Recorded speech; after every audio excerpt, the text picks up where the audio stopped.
Based upon my own research of both the Quran and the Hadiths, I have come to the conclusion that Muhammad was a delusional megalomaniac.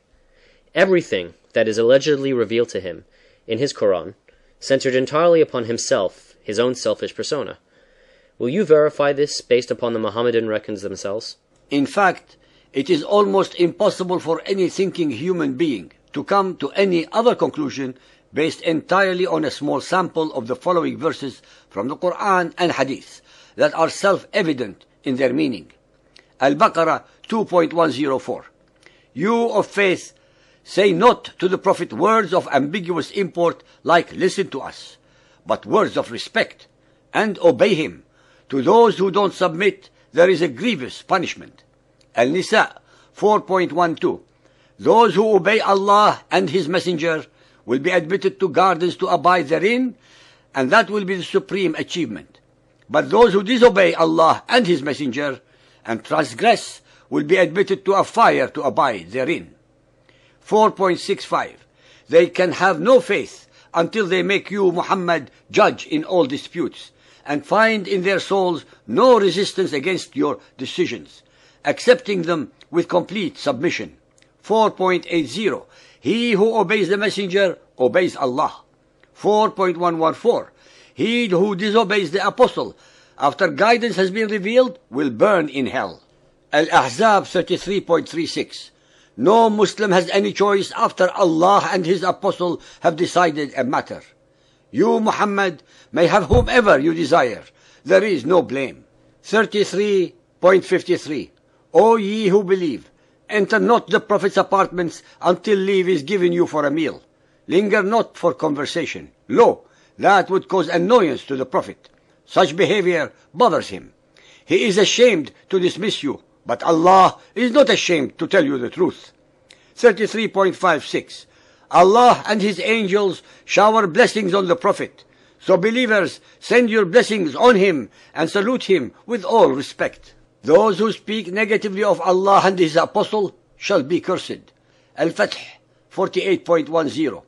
Verily, those who swear allegiance to you, Muhammad, indeed swear their allegiance to Allah.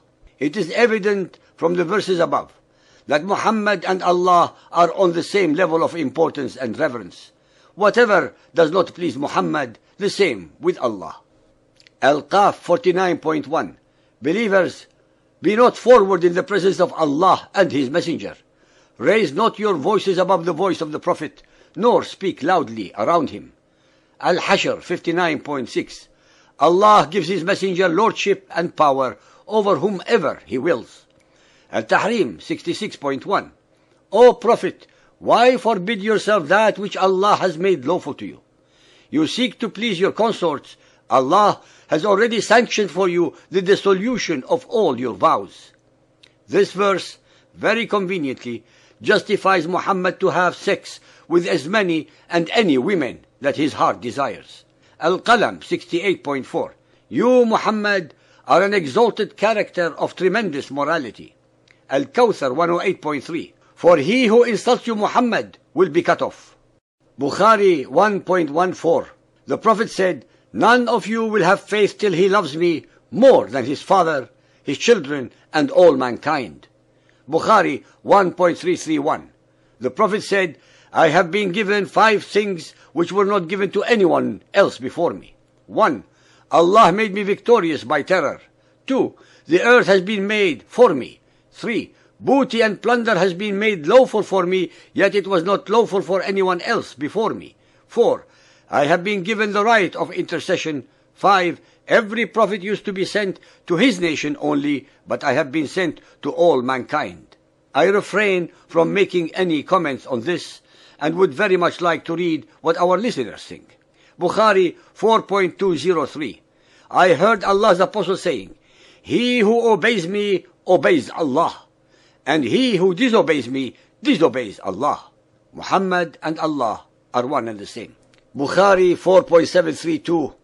Allah's Apostle said, I have 5 names. I am Muhammad and Ahmad, the praised one. I am Al-Mahi, through whom Allah will eliminate infidelity by killing every infidel. I am Al-Hashr, who will be the first to be resurrected, beating Jesus. And I am also Al-Aqib, because there will be no prophet after me. Al-Tirmidhi 5761, narrated by Abu Sa'id. Allah's Messenger said, I shall be preeminent among the descendants of Adam on the day of resurrection, and this is no boast. And in my hand will be the banner of praise, and this is no boast. There will be no prophet, Adam or any other, who will not be under my banner. I shall be the first from whom the earth will be cleft open, and this is no boast. This, after all, is Muhammad at his most humble. Bukhari 6.504. Allah's Apostle said, every prophet was given miracles because of which people believed. But what I have been given is divine inspiration which Allah has revealed to me. So I hope that my followers will outnumber the followers of the other prophets. Muhammad was correct. His followers became numerous through terror and conquests. But as we all know, quantity does not represent quality. Bukhari 8.610. Allah's Apostle actually saw with his own eyes the vision of all the things which were shown to him on the night journey to the Temple of Solomon in Jerusalem. It was not a dream. Muhammad, the humble, the sincere, the noble, the praised and the truthful, declared publicly to his followers, with commendable veracity, that he had just recently visited the Temple of Solomon at Jerusalem, when in reality such a temple had ceased to exist 550 years earlier. Bukhari 9.384. Allah's Apostle said, whoever obeys me will enter paradise. Ishaq 53. Muhammad's authority among the Quraysh was like a religion which the people followed, and which could not be infringed. They always acted in accordance with its laws. Ishaq 205. If you are loyal to this undertaking, it will profit you in this world and the next. They said, we will accept you as a prophet under these conditions, but we want to know specifically what we will get in return for our loyalty. Muhammad said, I promise you paradise. Muhammad usurped the power of Allah if Allah were God, by promising those gullible, unlearned, illiterate and superstitious pagan Arabs who would believe in him as the messenger of Allah that they would end up in paradise. Ishaq 231.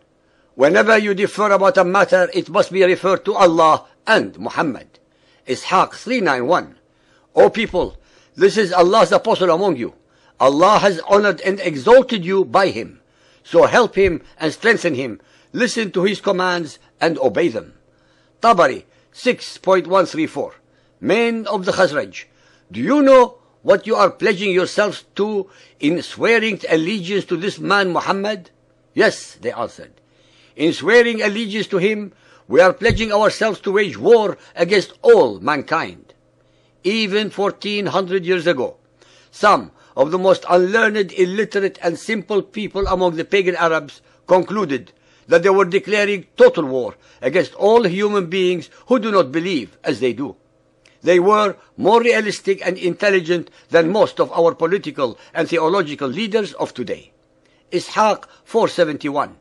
We were steadfast in trusting in him. We have a prophet by whom we will conquer all men. Ishaq 580. Allah's religion is the religion of Muhammad. Ladies and gentlemen, believers and unbelievers, the above sample verses reflect the state of mind of one who is a pathological narcissist, especially as we have shown that every letter, verse and chapter of the Quran are the product of Muhammad's own imagination, his alter ego, projected into the unsuspecting mouth of Allah to give them sanctity.